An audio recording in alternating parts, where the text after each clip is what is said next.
Hello, a Thaís tá vendo? Que legal, tá? Bem-vinda! O meu irmão, que tá aqui do meu lado, também assistindo. Ah, eu que tenho orgulho de você, até parece, olha só. Beleza, Polly, a gente vai esperar um pouquinho o pessoal entrar, tá? Então a gente vai meio que falando como que tá a nossa semana aqui.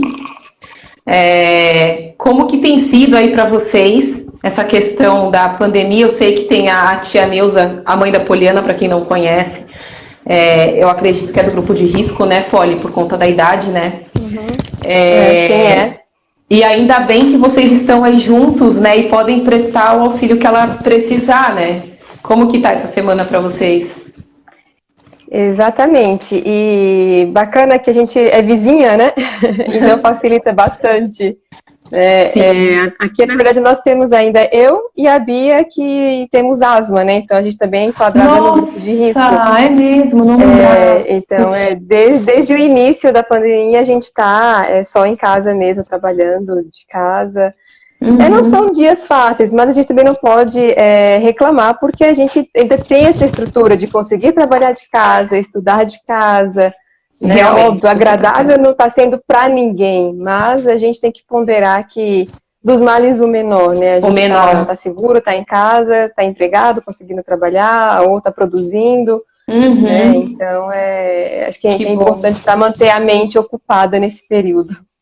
E o Matheus, é o primeiro ano dele na faculdade, né? Como é que tá sendo isso para ele? O dele ele também manteve as aulas online. Ele tem um pouquinho mais prejudicado porque como ele faz educação física, então tem muita atividade Precisa do presencial, né? contato. É. Precisa do contato, então ele está perdendo essas atividades, mas o que tem sido possível fazer remoto, ele tem feito de casa. Eu fico pensando muito no ganho, sabe? Claro que, dado aí a diferença de idade, eu estou muito feliz por estar participando da alfabetização do Lucas, né? Então, assim, acompanhá-lo, ensinar para ele L mais Alá, L mais Ele, é muito gratificante também ter a oportunidade, apesar da loucura que é essa rotina, e aí eu meio que tomei umas direções assim do que eu vou digerir como informação ou não, porque eu estava naquela de querer saber como estava a política, como que tá o status do Covid. Meu, eu tava ficando maluca, tipo, parei, total, claro. Eu acesso na internet, mas eu vou onde eu gosto de ler, onde eu sei que. Aí eu respeito o meu momento também, sabe? Meu pai e a minha avó também são do grupo de risco, que agora a gente veio pra cá ficar com eles. Claro, aparecem muitas pessoas lá querendo fazer visita, né? Porque o pessoal da roça, acho que eles acham que aqui nunca vai chegar isso. Mas a preocupação ainda assim é um pouco menor por conta de estar totalmente isolado lá, né? Afastado de tudo. Mas mesmo assim tem essa preocupação. Qualquer febre em alguém, qualquer outra coisa em alguém, a gente fica preocupado, não tem jeito. É Bom, verdade. Polly, boa sorte para nossa live agora. Espero que seja muito enriquecedora, Ah, será? literalmente para todas nós, né? Eu também quero aprender muito aqui hoje. Para quem ainda não me conhece, está entrando aqui nesse canal a primeira vez, meu nome é Adriana Fontes, sou fundadora da Estúdio Prop. O meu propósito maior é educar mulheres empreendedoras. Então a internet está aí, a educação, ainda mais agora, está acessível para todo mundo. E foi esse um dos motivos que motivou a criar essa semana de live aqui. Para quem está entrando agora a primeira vez, nós já fizemos lives sobre Mindfulness com a Evelyn, fizemos empreendedorismo com a Paty, ontem nós tivemos vendas com a Dani e hoje a Polly vai trazer o assunto de finanças. Então, eu espero do fundo do meu coração que isso ajude vocês se for mínimo, hoje eu vou estar muito feliz.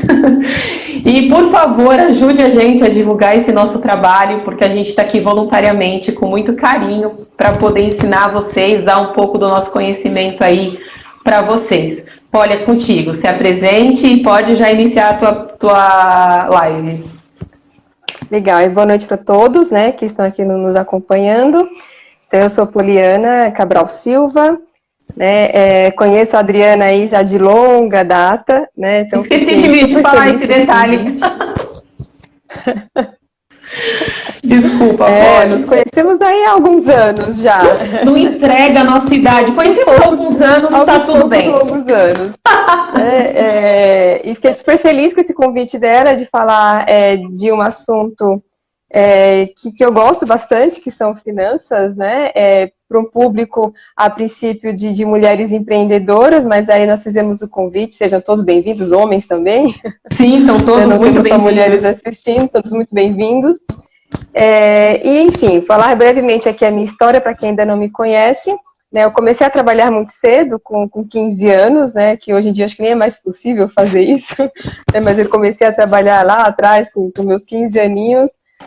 Casei aos 18, já fui mãe aos 20, depois aos 26 fui mãe novamente, então sou casada, tenho 2 filhos, 2 adolescentes, né, o Matheus de 18 e a Beatriz, que tem 12, prestes a fazer 13. E desde o início a gente sempre batalhou muito, né, tanto eu como meu marido, o Edson, e eu até achava que era controlada com as minhas finanças, né, até um pouquinho antes de entrar nesse assunto, lá em mais ou menos entre 99 e 2000, a gente recém-casada, tinha um sonho de começar a trabalhar numa grande empresa, né? Até porque se a gente parar para pensar, como que a gente é educado ao longo da vida, né? Pelos pais, pela sociedade, enfim, como que é o nosso sistema aí de educação da sociedade? Primeiro você tem que estudar bastante, passar no vestibular, fazer a faculdade e arrumar um bom emprego. Isso, acho que muitos adultos aqui presentes na live já ouviram em algum momento, né? Estude, trabalhe, arruma um bom emprego e segue a vida, que vai dar tudo certo, né? E a gente sabe que não é bem assim, né? As coisas vão acontecendo, o tempo vai passando. Eu atingi esse meu objetivo lá atrás de entrar numa grande empresa, na qual eu estou até hoje, então cresci muito no mundo corporativo, sou muito grata por isso. Mas, em paralelo, eu sempre busquei empreender alguma coisa, seja em vendas, venda de cosméticos, venda de utensílios de bolsas para mulheres, venda de produtos de alimentação, como pão de mel. Então, eu sempre procurei vender alguma coisa para complementar a renda da família, tanto eu como o Edson, né, que é meu marido. Então, a gente sempre buscou alguma coisa a mais do que o salário que a gente tinha nos nossos respectivos empregos. Então, eu achava que estava tudo certo com as minhas finanças. Então, a gente tinha as contas, pagava em dia, fazia algumas prestaçõezinhas, porque na minha cabeça só tem alguma coisa quem parcela e quem consegue comprar alguma coisa parcelado. Se não for com dívida, a gente não vai para frente. Então, eu tinha isso no meu subconsciente. Né? Se eu não parcelar, nunca vou ter nada. Então, vou meter as caras e vamos comprar. Até que, mais ou menos em 2013, o Edson recebeu o convite de um amigo para participar de um workshop sobre educação financeira, aqui em São Paulo mesmo. Aí ele me chamou para ir, era um domingo à tarde. Falei, nossa, que chatice, passar a tarde ouvindo o cara falar que eu tenho que cortar gasto. Ele vai falar isso, e eu não tenho que cortar, né? E é isso que a gente já pensa, quando alguém fala educação financeira, diz assim, o que eu vou cortar? Eu não tenho que cortar. Já estou vivendo aqui no limite. Né? E, para minha surpresa, aquele dia, eu falo que foi um divisor de águas na minha vida. Né? Assistir aquele workshop e ouvir alguns testemunhos, eu percebi que a gente estava fazendo tudo errado. Fazendo tudo errado e desde o começo, não era alguma coisa recente. Né? Tudo errado o quê, Poliana? Primeiro, a gente não tinha um orçamento, eu nem sabia o que era fazer um orçamento, né? Até então. A gente não tinha reserva nenhuma, muito pelo contrário, emendava o empréstimo consignado atrás do outro. Eu tinha um conceito de dívidas, que dívida era quem tem o nome sujo, é quem atrasa a conta. E, na verdade, não. Né? Dívida, todo mundo que tem alguma coisa parcelado a vencer, a pagar, tem uma dívida. Né? Então, vendo tudo isso, eu falei, cara, eu preciso mudar. Eu preciso mudar, que a gente tem que fazer alguma coisa para mudar essa nossa rotina, essa nossa dinâmica. Foi fácil? Lógico que não, né? Porque eu sempre falo que a educação financeira, ela tem uma questão muito mais comportamental do que matemática em si. Né? Ela é uma questão puramente comportamental. Né? Então, a gente tem que entender esse nosso comportamento e colocar em prática. Né? E assim, eu fui introduzindo as finanças na minha vida, participando de workshops, fazendo cursos, conhecendo pessoas, que aí você começa a buscar, né? Em alguma das lives alguém comentou que o universo conspira a favor. Quando você vai buscar um assunto, as pessoas vão aparecendo na sua vida, as coisas vão acontecendo. Uhum. Exatamente, isso mesmo. E é exatamente isso, né? Vão abrindo, né, as portas para que você busque mais conhecimento, mais informação. Então, fiz cursos de investimentos, fiz cursos para entender um pouco mais essa psicologia econômica, né? Como Legal. Isso pode mudar tanto a nossa vida, né? Então, fui para workshops. E ao passo que foi transformando a nossa vida financeira, então a gente saiu de um quadro de devedor para investidor. E isso foi um processo, né? Levou algum tempo. E as pessoas começaram a ver essa mudança na nossa vida e vira e mexe um amigo, um colega de trabalho, um conhecido. Olha, o que vocês estão fazendo? Como que é isso? Me ajuda, me dá uma dica de investimento, me ajuda a organizar aqui meu orçamento, vai almoçar junto, me fala um pouquinho o que você está fazendo, como que é isso? Então, eu sinto que existe uma necessidade muito grande das pessoas de entender, né, um pouco mais de como lidar melhor com o dinheiro. E eu acho, Pó, que quando tem essa identificação de olhar para alguém que conseguiu, que conquistou, eu acho que agrega mais valor do que, e assim, a pessoa se sente no dever de tentar fazer a mesma coisa, e por aí que preferem que você indique, do que achar que não, que isso aí é só para rico, eu sou pobre, eu vou continuar morando aqui, se eu não fizer dívida eu nunca vou conquistar nada, que é o mindset, né, que a pessoa tem. Exato. Então eu acredito que isso vem muito dessa identificação. Só abrindo parênteses, a gente fala muito isso em comunicação, em marketing, que quanto mais você se torna humano, né? E aí eu não estou falando da questão marketing, tô e não tô, porque toda vez que tem essa identificação, você já anda 10 passos à frente, sabe? Quando o seu negócio é esse, entende? Mas desculpa, pode continuar. Não, imagina, é exatamente isso. E você tocou num ponto bem importante, né? Que é o famoso mindset, né? São exatamente o que a gente chama de crenças limitantes, né? Então, a gente carrega na nossa vida, desde a infância, uma série de crenças, né, que não são tão conscientes como a gente imagina, né? Então, quem nunca ouviu a frase, quando criança, ou já falou para uma criança, não pega no dinheiro que o dinheiro é sujo. Então, o nosso cérebro guarda essa informação. Pô, se o dinheiro é sujo, não quero. Dinheiro não traz felicidade. Dinheiro é a raiz do mal. Então, são muitas informações que a gente vai armazenando e vai carregando essas crenças que nos impede realmente de evoluir financeiramente, né?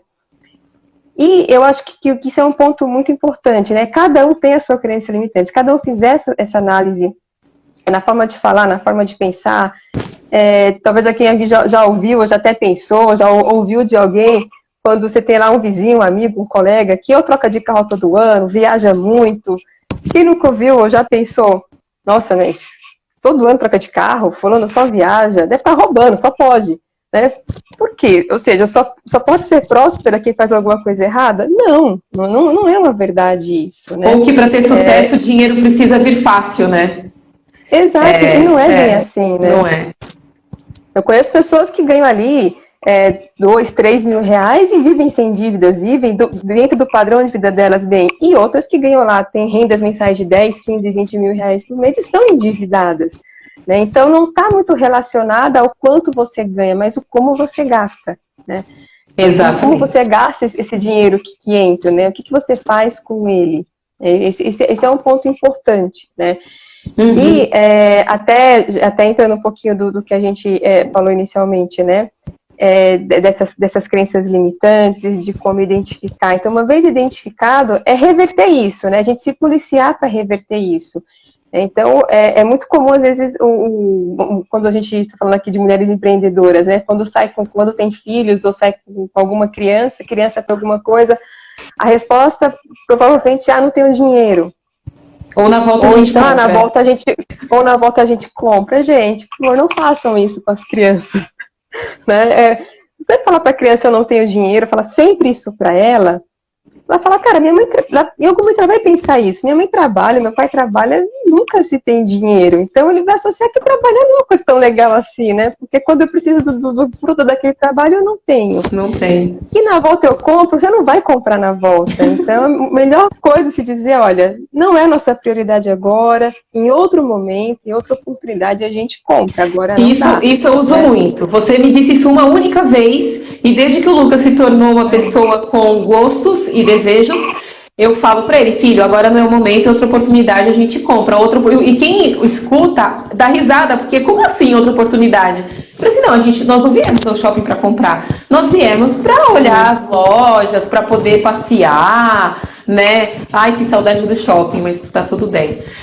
Mas aí eu falo isso pra ele, sabe? E aí fica tudo bem, ele compreende, sabe? Eu acho, Polly, que até a questão mental, e aí você pode falar melhor que eu, a criança absorve melhor, tudo bem. Eu sei que quando for o momento eu vou ter, né?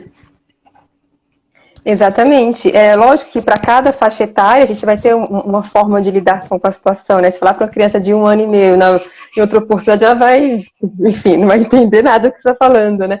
Em cada faixa etária tem a sua forma de conduzir. Mas é importante também envolver as crianças até no planejamento financeiro, né? A criança ela tem que entender o que está acontecendo, né, na família, em algum momento ela precisa participar disso, né?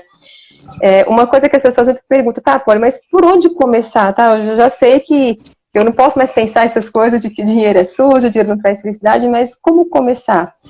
Eu percebo, Dri, que muitas pessoas não têm nem noção de quanto custa o padrão de vida dela, né? De quanto ela precisa efetivamente para viver. Alguns, inclusive, não sabem nem quanto ganham. Muitas vezes por serem autônomos ou por ser pequeno empreendedor, né, tem uma pequena empresa, está começando, não tem uma noção, porque quando você trabalha empregado no regime CLT, você costuma ter aquele salário fixo, é mais fácil você saber quanto você vai ganhar no final do mês, né? Mas quando você é autônomo, enfim, tem uma pequena empresa, trabalha, seja legalizado com CNPJ ou não, oscila muito a entrada, né? Então é importante que seja realmente anotado tanto quanto ganha, quanto detalhadamente o que se gasta, né? É chato anotar tudo. É um hábito que você tem que criar, assim como escovar os dentes, né? Assim como pentear o cabelo, assim como, enfim, quem gosta de fazer a barba, é um hábito que a gente tem que incorporar na vida, né? Então, para quem não tem o hábito de anotar, tem que ser anotado todos os dias o seu gasto, por pelo menos uns 3 meses, né? Porque isso vai te dar já uma diretriz do seu custo de vida, né? Mas tem que anotar tudo? Tem, porque contas maiores como água, luz, aluguel, enfim, ou prestação de carro, de casa, é fácil a gente memorizar. Mas esse dinheiro pequeno que sai no dia a dia, né? Quem nunca pensou, já ouviu aquela frase de que, nossa, eu troquei R$50 e ele sumiu? Não sumiu. Você gastou com alguma coisa ao longo da semana que nem lembra mais, nem sabe para onde foi parar. Em algum lugar tá, né? Em algum lugar tá, exatamente. E a importância de anotar isso, mas só anotar basta? Não, só anotar não basta. Não basta porque seria como dirigir um carro só olhando o retrovisor. O fato de você anotar o que gastou, ele te dá uma boa referência do seu padrão de vida. Mas é importante fazer o planejamento para os meses futuros. Então, uma vez que eu sei qual é o meu custo médio de habitação, de alimentação, de vestuário, de lazer, uma vez que eu sei esse custo médio que eu tenho com cada categoria de custo da minha vida, eu consigo projetar isso em meses futuros e ter uma ideia, bom, eu preciso de X para viver. E é tão importante quanto saber isso, a pessoa, inclusive, já saber classificar ali o que é mais importante para ela. Por isso que eu falo que o planejamento ele é muito pessoal, ele é muito, de fato, individual. Porque às vezes o que é muito importante para mim não vai ser para você. Exato. Né? Então a gente tem que respeitar as particularidades de cada família, né, de cada indivíduo. Né? É importante saber ali, bom, então se de repente ir ao salão de beleza uma vez por semana é importante para mim, porque ali é o momento que eu me sinto bem, é o momento que eu relaxo, é o momento, enfim, que eu apago tudo o que aconteceu na semana da minha cabeça, é um momento que me traz um prazer que ele é imensurável financeiramente. Então, se cortar isso, de repente, dessa pessoa que está acostumada com essa rotina, é um sacrifício que para ela não vale a pena, né? Ou seja, poxa, eu trabalho tanto, então pelo menos isso eu preciso me dar. Então é preciso identificar o que te faz feliz, né? O que é importante de fato para você e encaixar isso no seu orçamento. Sim, e tá tudo bem, né, Polly? Se fazer a unha é essencial, tá tudo bem. É importante a gente dizer que uma das coisas que eu aprendi, porque eu tinha esse mindset que se me faz bem, por exemplo, ter um brinco novo, pelo menos um por mês, digamos que eu seja assídua por compra, já fui, tá? Aí, parênteses, você sabe disso. Mas, um brinco por mês vai te deixar feliz, tudo bem, se programa para ter aquele brinco, né? Tá tudo bem, não tem certo ou errado nas finanças. O que existe é a consciência de você saber para onde está indo e o que você quer no médio e longo prazo também, né? Exato, porque tem muito aquele arrependimento, né? Puxa, comprei e não devia, né? Porque comprou pela emoção, né? Eu comprei e não devia, puxa, tô com... É uma centopeia, né? Para quê? Eu não uso tudo que eu tenho, esse tanto de sapato, esse tanto de roupa, não que seja proibido comprar, né? Mas precisa saber se aquilo cabe no seu orçamento, né? Eu converso, eu trabalho com um grupo tem bastante mulheres também, né? E eu brinco com elas que é o seguinte, olha, uma coisa que é infalível, uma vez eu ouvi da Natália Arcuri isso, lá no finalzinho a gente vai falar das indicações aqui, das dicas de perfil, mas a Natália Arcuri, ela trouxe de um jeito que é bem bacana mesmo, né? Para você saber se aquilo de fato vale a pena. Faz o cálculo, ok, eu quero comprar essa calça custa R$100. Tá, quantas horas eu preciso trabalhar para comprar essa calça? Poxa, então, vale a pena eu trabalhar aqui 4, 5, 6 horas para comprar essa calça? Não, então não dá para esperar, não vou comprar ela agora não. Sim. É priorizar, né? É dar prioridade ao que você quer. Então eu falo, tudo tem que partir desse orçamento. Uma vez que você sabe o seu orçamento, que eu vejo as pessoas muito naquela euforia, eu preciso começar a investir, preciso guardar dinheiro, tá? Você sabe o quanto você pode guardar por mês? Qual é a sua capacidade de poupança, no sentido de o quanto você consegue poupar? É 5%, é 10%, é 15%? Você, com o orçamento estabelecido, fica muito mais fácil você se planejar para ter esses investimentos, porque eu investir é uma questão de tempo, né? Você precisa de tempo, né? Não é uma loteria que você joga hoje e acerta amanhã enquanto ganha uma bolada, né? Sim. Então é preciso dar tempo ao tempo para que as coisas aconteçam e você veja esse dinheiro crescer, né, no longo prazo. Uhum. Exatamente. Uma coisa que eu gosto muito desse tema, de verdade. Eu tenho também feito cursos mais voltado para uma questão, digamos, mais prática, para aprender sobre investimento, sobre como categorizar ali meus gastos. Eu queria, Polly, não sei se está no momento que você planejou aí do seu roteirinho de fala, mas eu queria que você dissesse exemplos dos gastos pessoais. O que é despesa fixa e o que é variável, né? Fixo, variável, né? Uhum. Isso. E aí, logo isso falando muito do comportamento pessoal. E aí, logo depois, eu queria que você falasse como que seria esse comportamento para quem é empreendedor ou empreendedora, né? Como é que a gente faz... Por exemplo, no meu caso, hoje, o meu único recurso são os cursos, né? Ou mentorias, ou seja, é o tempo do meu trabalho, né? Só que ele é variável. Eu nunca vou ter o valor certo. Tem meses que não tem nada. Então, compreendendo essa realidade, eu só queria que você fizesse esses 2 pontos, sabe? Primeiro, do que é o pessoal, o que é o da empresa, e depois também do Prolabore, né? Porque eu estou muito interessada nessa questão do Prolabore, né? Chega de, Tá. Certo. Uma vez que você tem para quem não tem o hábito ainda, tem aqueles 3 meses já de gastos mapeados, seja, até quem não tem, pega lá teu extrato, seja a fatura do cartão de crédito, que assim, até abrindo um parênteses aqui, cartão de crédito, ele não é uma despesa, né? Ele é um meio de pagamento. Então, não dá para registrar lá, paguei cartão de crédito aqui, R$500, R$1.000. Não. que tem dentro desse cartão de crédito? O que você comprou com ele? Então, você tem que anotar em cada despesa, né? Então, no orçamento pessoal, o que eu recomendo, a divisão é separar o que é despesa fixa, o que você tem que pagar todo mês, faça chuva, faça sol, utilizando ou não. É a prestação de uma casa, caso seja financiada, ou aluguel, água, luz, telefone, internet, que hoje a maioria tem internet em casa, um plano que tenha de pacote de serviços, são despesas fixas, né? Alimentação, por mais que você tenha ali uma variação no valor, é uma despesa que você tem todo mês, né? E o que é variável? É o lazer, de repente, aquele happy hour que vai de vez em quando, uma vez por semana, uma vez por mês, enfim, aquela viagem que é feita, gastos pessoais como salão de beleza, cosméticos, farmácia. Então, dependendo do padrão de vida, se não é uma pessoa que toma um remédio contínuo, a farmácia ela é uma despesa variável para ela, não é todo mês que ela vai ter aquilo, né? Então, fixo é aquilo que você paga todo mês. Seja a escola de um filho, seja um curso que você faça, e variável é aquilo que tem mês que tem mês que não tem, às vezes é um veterinário, quem tem um animalzinho, enfim, é um brinquedo para o filho, é um presente para um amigo, então tudo tem que entrar nesse orçamento, seja fixo, seja variável, né?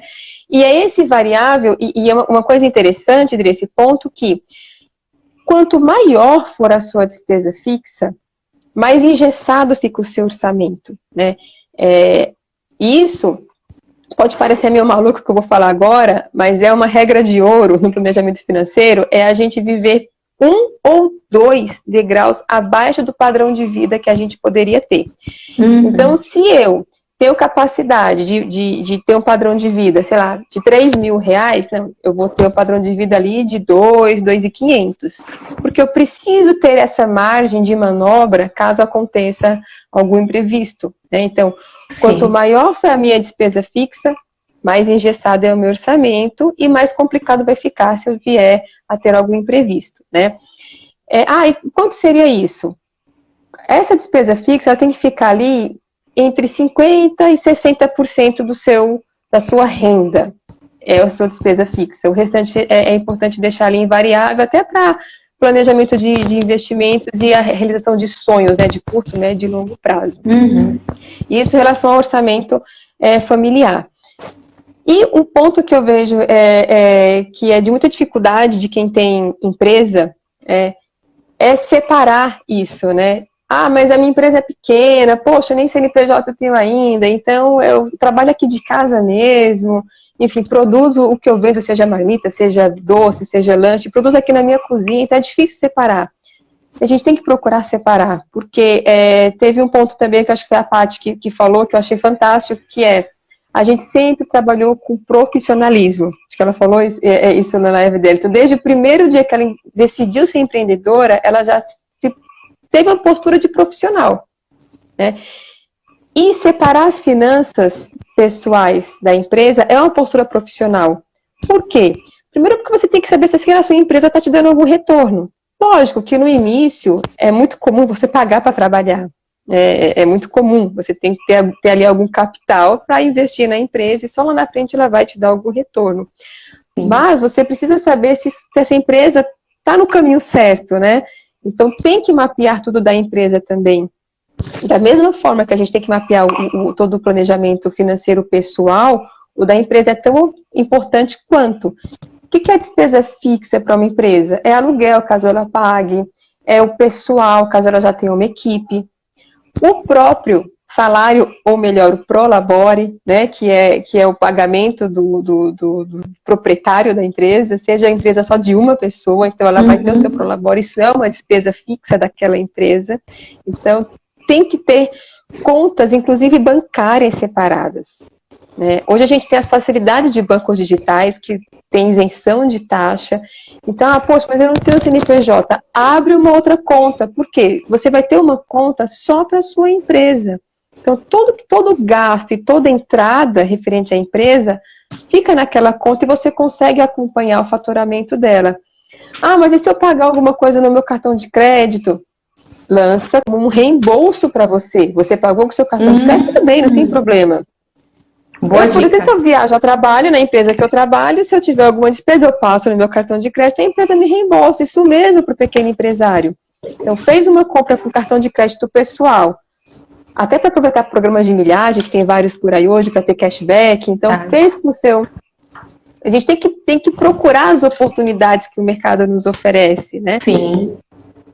Então, fez uma compra com cartão de crédito pessoal, lança no seu demonstrativo de despesas como um reembolso, né? Então, isso aí vai ficar constando isso no demonstrativo da empresa.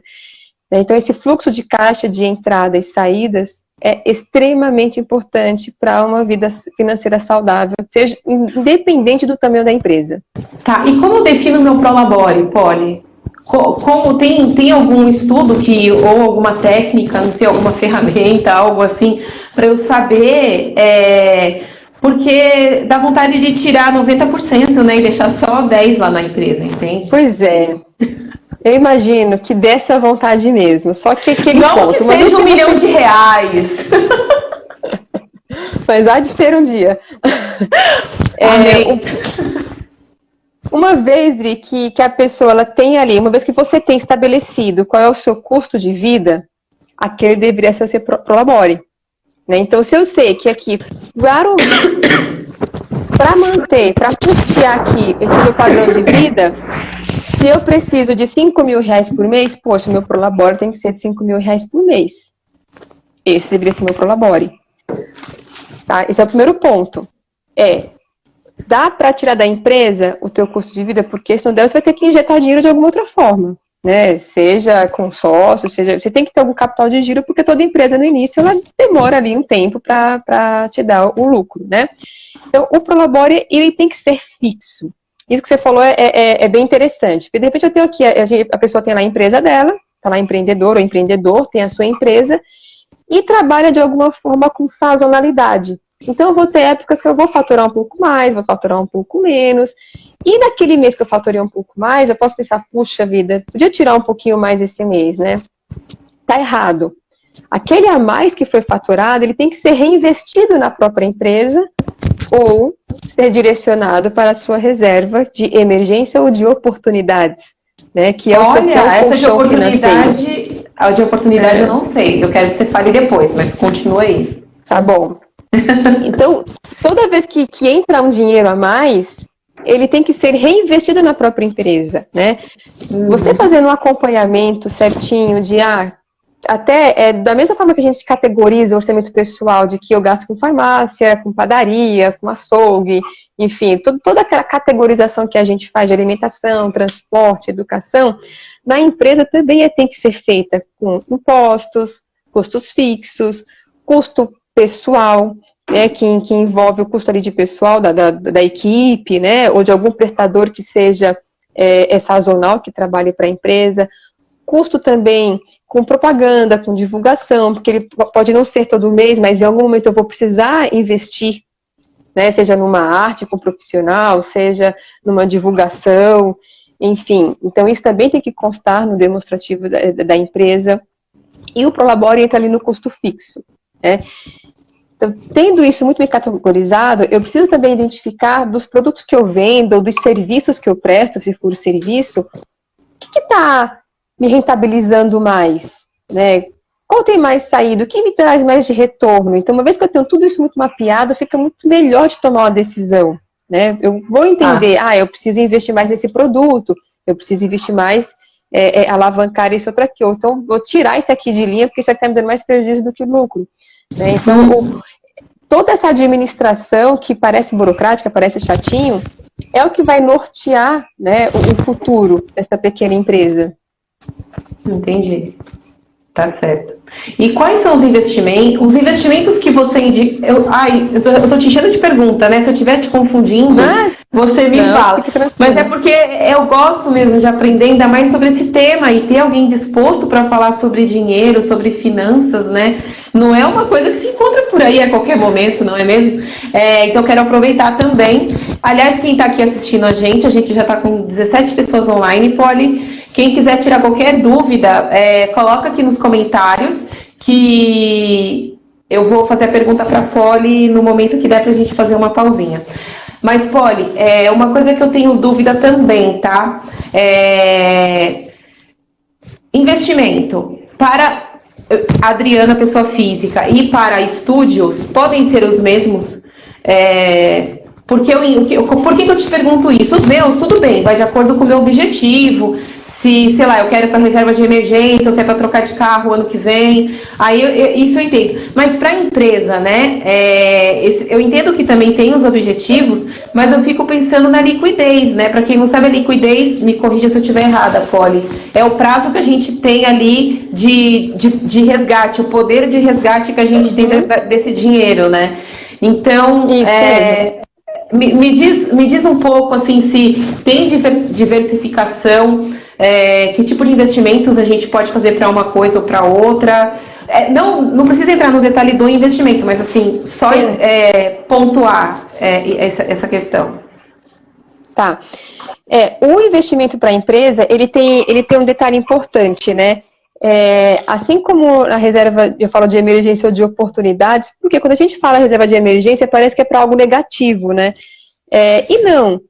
A reserva, ela também é para aproveitar uma oportunidade. Então, de repente, você estava ali querendo trocar de celular porque o seu já está te atormentando, não está te atendendo mais como você precisa. Aí você encontra aquela oferta que, se você pagar à vista, ele sai 500, 600 reais a menos do que o valor parcelado, é uma oportunidade. Então, você investe nisso para os que é o seu meio de trabalho. Hoje em dia, o celular é um meio de trabalho. Então, a reserva, ela também é para isso. Ela não é só para um acidente, não é só para alguma coisa negativa que aconteça, né? É para aproveitar as oportunidades. E quando a gente fala de investimento, eu entendo que é importante separar a empresa do pessoal, né? Só tem um detalhe importante. Quando a gente faz um investimento para a empresa, para uma pessoa jurídica, para o CNPJ mesmo, a hora que você aplica esse dinheiro, ele sofre toda a parte de tributação, de imposto de renda, como pessoa física. É a mesma tabela, inclusive, do imposto de renda. Só que na hora que o lucro obtido desse rendimento, ele volta para o fluxo de caixa para a empresa, você é tributado de novo, né? Porque ele entra como uma receita ali para a empresa. Então, tem esse detalhezinho importante quando a gente fala de pessoa jurídica. Mas por que é importante ter separado? Até para que você tenha discernimento do que é o que, né? Porque a tendência, principalmente em médio e longo prazo, é esse dinheiro se misturar, né? Então, dependendo do valor, vale a pena deixar assim separado, né? Porque a empresa, na verdade, qualquer pequena empresa e grande empresa, ela, via de regra, segundo os próprios especialistas, deveria ter ali um fluxo de caixa entre 6 meses e 12 meses, né? Sim. Porque se dinheiro nenhum entrar, você consegue manter aquela empresa funcionando minimamente por um período aí de 6 a 12 meses, né? Então, isso tem que ficar numa aplicação, como você me lembrou, de liquidez diária, que o dinheiro está aplicado, eu preciso resgatá-lo para amanhã. Se for um investimento de liquidez diária, você consegue resgatá-lo amanhã direto na sua conta corrente, simples, né? Claro que, não vou entrar muito no detalhe, para a gente não se estender aqui, a gente sabe que quando a gente fala de renda fixa, não se espera grandes retornos no cenário atual. Já teve no passado ali, a gente já teve uma taxa Selic a 14% lá em 2016, que não é mais realidade, né? Essa semana baixou para 2,25. Aí você tira ali a taxa de custódia da B3, isso cai drasticamente. Então, não é algo que vai te dar um retorno, né, muito alto. Porém, ele te dá a tranquilidade, te dá segurança. Você ter um valor, você saber que você tem uma reserva para te manter por 3 meses que seja, 6 meses, 1 ano, mesmo que você perca a sua principal fonte de renda hoje, isso te dá segurança. Não bate o desespero de falar, nossa, e agora o que eu faço? Né? Eu preciso me virar e arrumar dinheiro amanhã. Então você tem que ter esse mínimo guardado, né? Show. Só traduz pra gente o que é o B3, por favor. É a bolsa balcão de bolsa de valores. É uma taxinha de custódia que a bolsa de valores cobra por seu dinheiro ficar lá. Ele administra, né, esse dinheiro, mesmo no tesouro direto. Então tem uma taxinha que ele cobra. Uma taxona agora, né, com a Selic tão baixa. Hoje, Poli, a gente tem aí esse cenário que não, né, cada hora a bolsa está do jeito, né, enfim, está completamente atípico. Mas, dado um cenário de normalidade, se é que um dia existirá normalidade,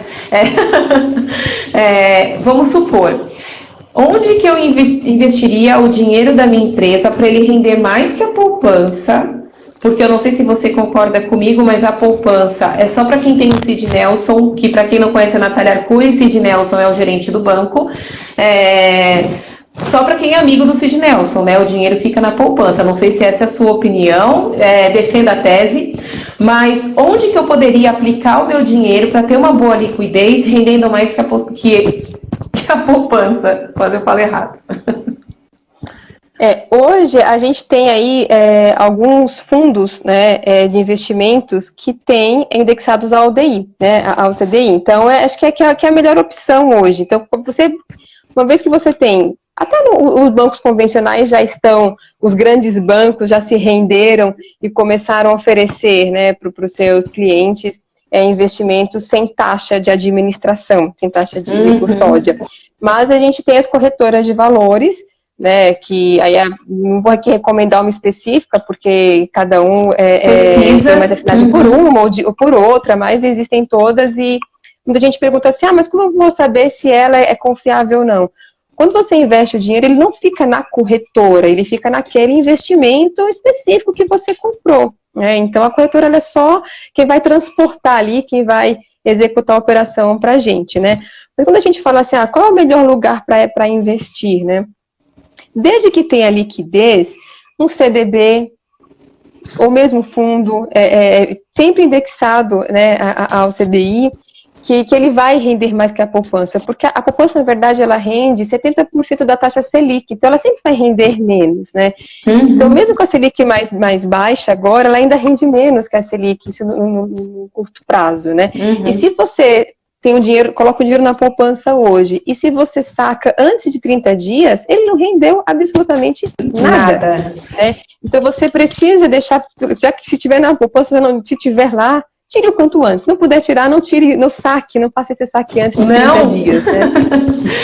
Poli, só uma coisa que eu lembrei agora, para a gente desmistificar essa questão da tradição e do mindset que a gente tem, que o dinheiro que ficava embaixo do colchão há décadas atrás, agora fica na poupança. A gente tem que lembrar aqui que não há necessidade de ter esse medo, esse pé atrás de investir. Dá para investir, as pessoas conseguem investir, se eu não me engano, a partir de R$30, já dá para investir, já dá para brincar, né, de ver o efeito do juro composto. Aí, se você depois, por favor, explica para as meninas que estão, para os rapazes, né, meninas que estão aqui, o efeito do maravilhoso juro composto. E a gente tem que lembrar que o único que eu me lembre, né, e aí se você lembrar de outro, você, por favor, complementa, que o único arrombo que teve na história desse país foi justamente no governo Collor, em que ele rapou a poupança de todo mundo. Então, assim, se existe algum risco, esse risco está na poupança, né?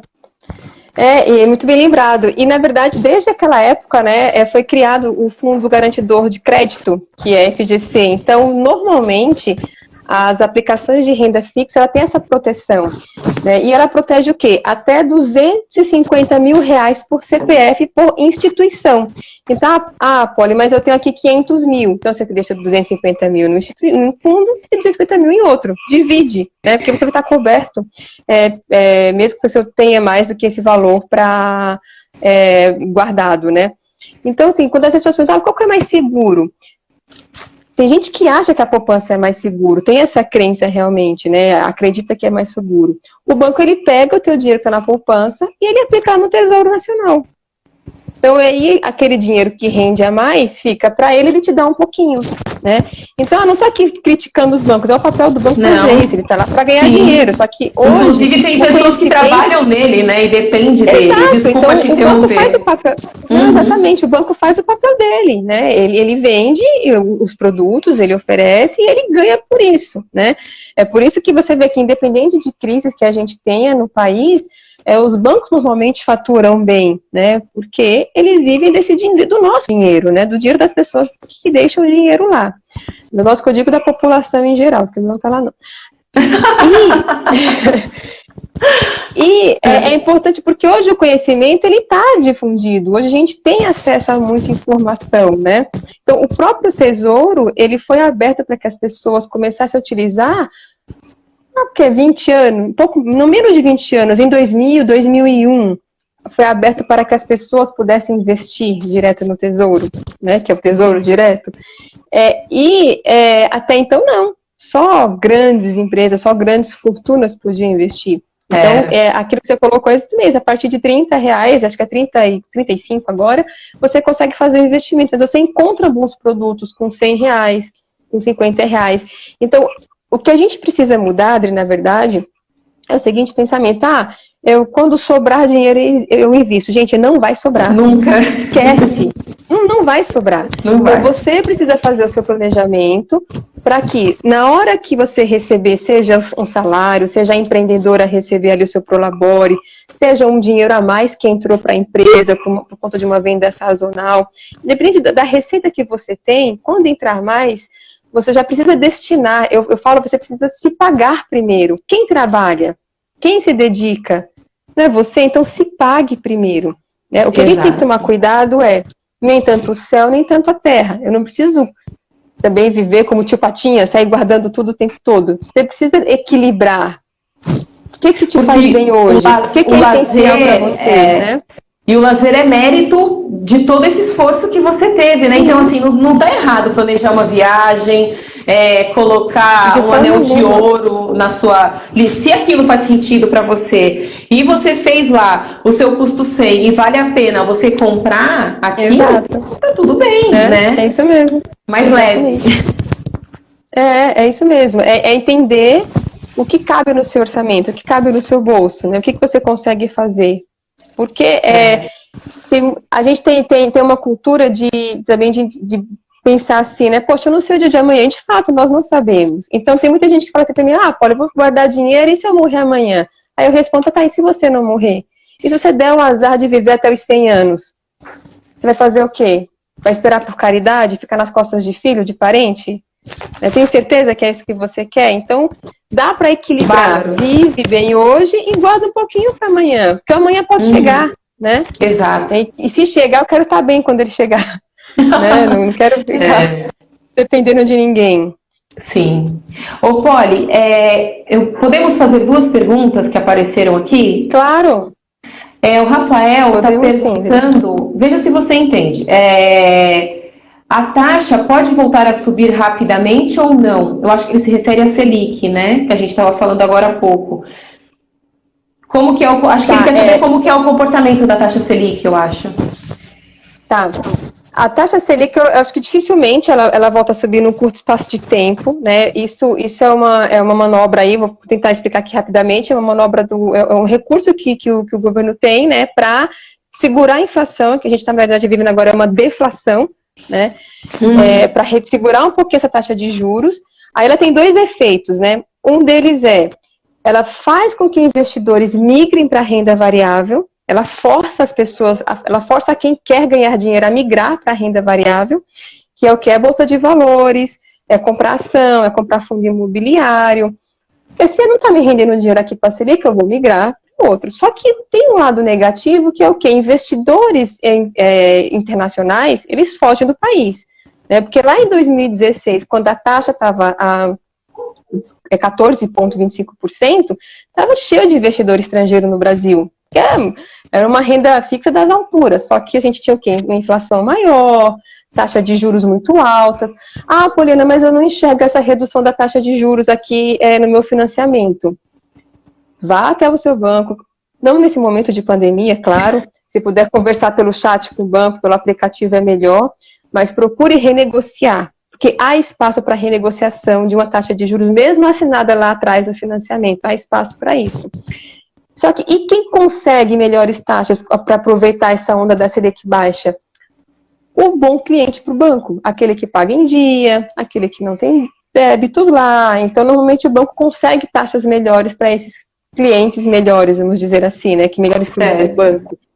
Mas eu acho que dificilmente isso num curto espaço de tempo volte a subir. Lógico, né? Que a gente está no mercado aí sem entrar nos detalhes e no mérito, mas com um governo aí, um plano econômico que a gente não tem ideia do que vai acontecer daqui a um mês. Mas acredito eu que não tem uma grande variação aí num curto espaço de tempo, não. Tá. A Cris Lira está perguntando se o tesouro pré-fixado é mais seguro. Poli, tesouro pré-fixado é o mais seguro entre eles? Tá. Em termos de segurança, todos do Tesouro Direto são seguros, são cobertos pelo Fundo Garantidor de Crédito. E o Tesouro Nacional, qual que é o risco dele? O país tem que quebrar para acontecer algo com o Tesouro. Os bancos quebram antes do Tesouro Nacional. Então, assim, tem que ser um nível caótico para acontecer isso. Qual que é a diferença do pré-fixado ao pós-fixado, né? Quando você compra um título público, né? Você está emprestando dinheiro para o governo para que ele utilize esse dinheiro em obras, enfim, na educação, na saúde. Você empresta, você se torna um investidor do governo mesmo. Né? E ele te promete uma taxa de juros, ele te promete não, ele assegura que vai te devolver aquele dinheiro com a taxa de juros. O pré-fixado, na hora que você compra, você já sabe quanto vai ser esse retorno. O ponto de atenção qual que é melhor, qual que é pior? Vai depender do que você quer com esse dinheiro. Então, se eu estou planejando trocar de carro daqui a 3 anos, eu posso colocar esse dinheiro numa aplicação lá pré-fixada, que tem um vencimento daqui a 3 anos. Eu vou deixar esse dinheiro lá e não vou tirar antes. O risco está em tirar antes. Como assim o risco? Porque existe uma volatilidade. Essa taxa de juros, ela sobe, desce no decorrer do tempo. Então, se eu resolver daqui a 6 meses tirar e essa taxa está lá embaixo, eu vou perder o dinheiro. Se der sorte de estar lá em cima, eu até ganho. Mas o ideal é que você sempre respeite o vencimento desse título. Seja um tesouro, seja um CDB, enfim, qualquer um deles. É importante comprar uma data lá na frente e respeite a data. Tá, na hora que eu vou fazer a compra desse tesouro, eu vejo lá, né, o prazo que ele tem de vigência, né, na própria página do Tesouro Direto. Aliás, é um processo super simples. Aí, Poli, eu acho que é importante a gente dizer aqui, porque, acho que a gente vai ter que marcar uma segunda live, porque tá maravilhoso esse conteúdo e me dá vontade de ficar aqui a noite inteira conversando, mas nós já estamos a caminho dos 10 minutos finais da nossa live, mas não é por isso que as pessoas vão sair daqui dessa live, não é mesmo? Faça companhia pra gente. Afinal, a gente estudou, nós estamos aqui para ajudar vocês. Mas, Poli, eu acho importante a gente dizer, quem quer começar, né? O meu dinheirinho tá lá, se me permite falar, não é nenhum jabá aqui, mas ele tá lá no Nubank, tá rendendo 100% do CDI, o que ainda para mim representa mais do que estar na poupança, né? Se me permite também dar como dica, Banco Inter, gente, dá para você fazer conta PJ e pessoa física, não tem custo algum, você tem saques gratuitos, você pode emitir boleto, eu uso na minha empresa, eu tenho gostado bastante, então assim, nada melhor do que a prática para a gente compartilhar aí uma informação boa, né, Poli? Exato, isso mesmo. Né, então, nós já estamos aqui, Poli, eu estou meio lesada para fazer conta, mas eu acho que são 8 minutos finais, né, 8h52 para 9, 8 minutos, né? Mas vou parar de fazer palhaçada, deixamos isso para uma live de palhaçadas. Agora, Poli, por favor, já conduz para aquela parte que você vai dar suas dicas, como que a gente estuda, como que a gente aprende, como que a gente começa, por favor. Tá. Primeiro, o processo de educação financeira ele é contínuo.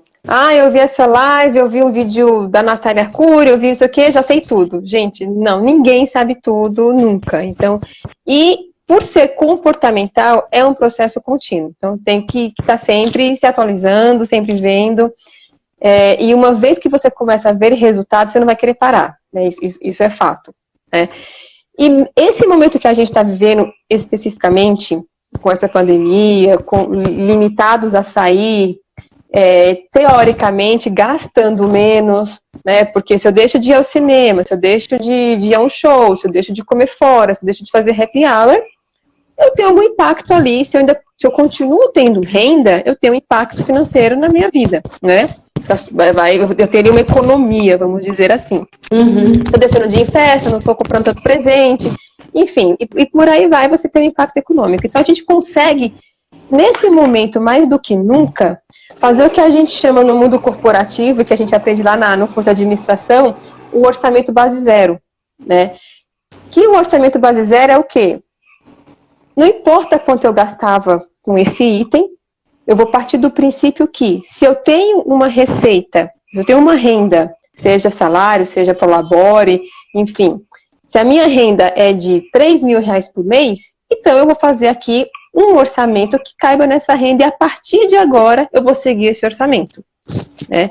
É o que a gente chama de orçamento base zero. Esquece o passado e começa de hoje. Daqui para frente. Então eu vou enquadrar. Então eu tenho aqui, sim, eu tenho aqui R$100 por mês para gastar com alimentação fora. Eu tenho aqui R$1.000 por mês para gastar com moradia. Então eu vou limitar dentro desse meu orçamento o que eu posso gastar com cada item. Então agora eu acho que isso seria fantástico que cada um conseguisse fazer nesse momento que a gente está aí totalmente dentro de casa, né? Uns mais, outros menos, mas enfim, acho que é um momento oportuno de conseguir fazer um orçamento base zero. Tá? Esse é o primeiro.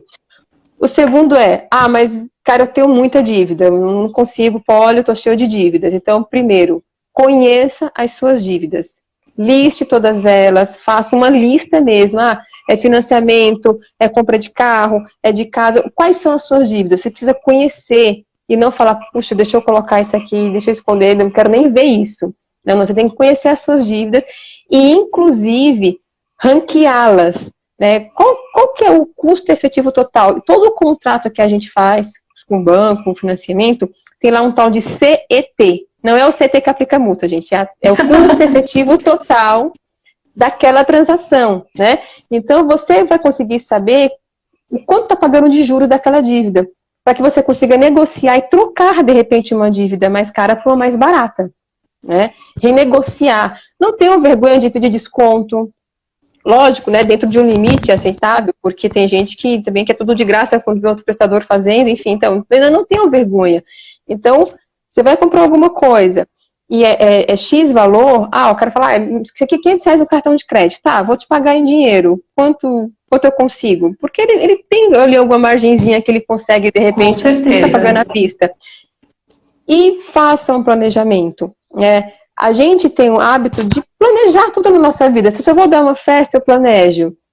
Se eu vou para uma festa, eu tenho que planejar. Se eu sou convidada a ser madrinha ou padrinho de casamento, você se planeja. Que roupa eu vou, o que eu vou comprar. Tudo na vida, desde a hora que a gente acorda, requer um mínimo de planejamento. Se você vai fazer um bolo em casa, você precisa se planejar e comprar os seus ingredientes para fazer o bolo. Então, o mesmo tem que ser com o seu dinheiro, né?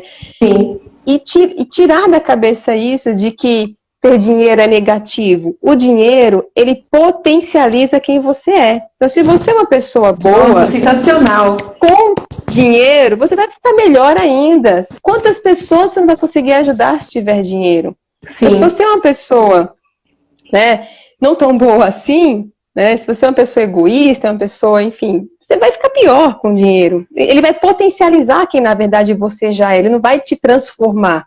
Ele vai só evidenciar, né, o seu íntimo. Então, tirar isso da cabeça, que ter dinheiro é errado. Não é errado ter dinheiro. Não é. Né? É saudável. Não é errado. É saudável. Dinheiro lícito é saudável. Dinheiro lícito é saudável. Até aproveitando antes de a gente finalizar, Adri, quando a gente colocou ali no convite da live Caixa 1 e Caixa 2, muita gente perguntou, mas Caixa 2 é errado. Eu falei, não, gente, o Caixa 1 é o caixa pessoal, Caixa 2 é o caixa da empresa. Né? A leitura é essa, Caixa 1 é o pessoal. É separar os caixas. Exato. Poli, 2 minutos para terminar, eu espero, porque assim, eu venho de uma sequência de lives que eu me empolgo, eu falo muito, eu disputo a fala com as minhas convidadas e acaba a live e eu não dou tchau. Então, assim, eu vou dar tchau agora, vou me despedir, 30 segundos restantes. Gente, rapidinho, o Bacen tem uma taxa gratuita, você não precisa pagar a taxa bancária, aquela cesta de serviços. Procura seu banco e fala que você quer a taxa Bacen. Poli, te amo, muito obrigado. Obrigada, e vamos marcar uma gente. outra live. Galera, curte as nossas páginas e interaja com a gente. Poli, muito obrigada, viu? Foi show de bola. Parabéns. Obrigada a você, foi um prazer.